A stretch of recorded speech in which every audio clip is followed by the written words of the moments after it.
Time for the Health Watch, 8:35. As always, joined by Dr. Syed Hussain from Trinity Health in New England to talk about two topics today, iron deficiency and dense breasts. And we're going to start with the latter because today is World Dense Breast Day. First of all, good to see you again, Doctor. Likewise, Tim. All right, let's talk about dense breasts. First of all, what it means for cancer diagnoses and just how common they are. Yeah, let's start with the basics for viewers. So women can have four types of basically the density in terms of breast density. Yeah. Yes, exactly, based on tissue. So there are three types of tissues that make up breast. Fibrous tissue, which actually gives structure to the breast. There's fatty tissue, which fills up most of the breast. And then there's glandular tissue, which includes the glandular elements that produce milk. Right. And so the variation in the three tissues will basically determine how dense a breast is.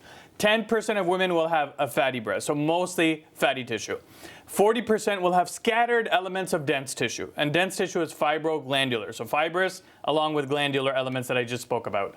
Another 40% of women will have mostly dense breast, and then very dense is the remaining 10%. Okay. So 50% of all women will have these two categories where the breast is considered dense in terms of tissue. And what does that mean? Are women with dense breasts more likely to get breast cancer, or is it just harder to detect breast cancer because of the density? Great questions, both. Yeah. So it does put the woman at higher risk for developing breast cancer. Okay. Not necessarily linked to mortality, though that's important to note. All right. And it may be a little bit more challenging with a mammogram to detect small tumors or, those that are just developing. So if you do fall under the two categories which I just described, where basically you have a dense breast, then it's important you have a conversation with your physician.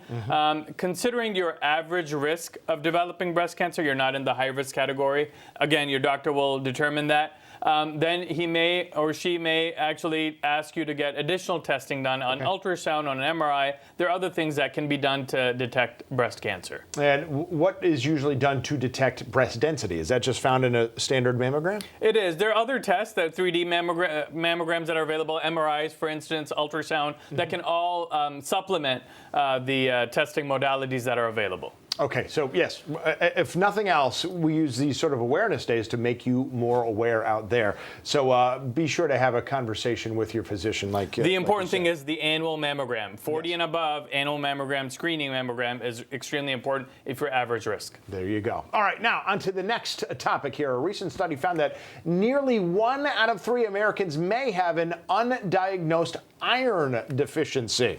That, you told me just a few minutes ago, you found very eye-opening. Yeah, this is an underappreciated public health problem.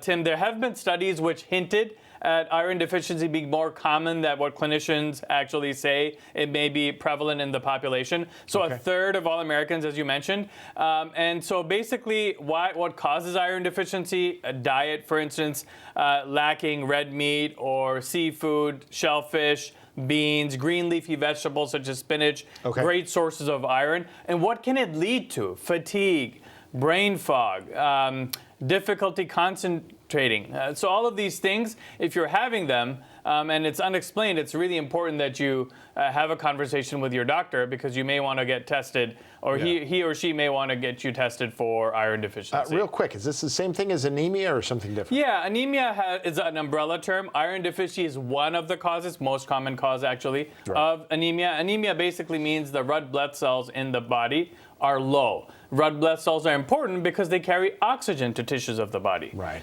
Good sources of iron, too. Absolutely. I think you had just mentioned, right? Meats, seafoods, spinach, what else? Yeah, the healthier, definitely green leafy vegetables, beans, seafood. These are all rich in iron content. Now, who is most at risk for developing iron deficiency? Women, especially if you're pregnant.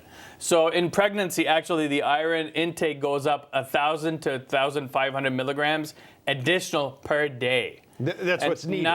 Exactly. Additional in order to the regular diet. So not having that in your diet, not having that supplemented, basically can lead to consequences for the baby where there's long-term cognitive effects, early birth, for instance, or low birth weight, all associated with maternal iron deficiency. Okay, so just keep in mind some of those foods, those good dietary sources of iron for you.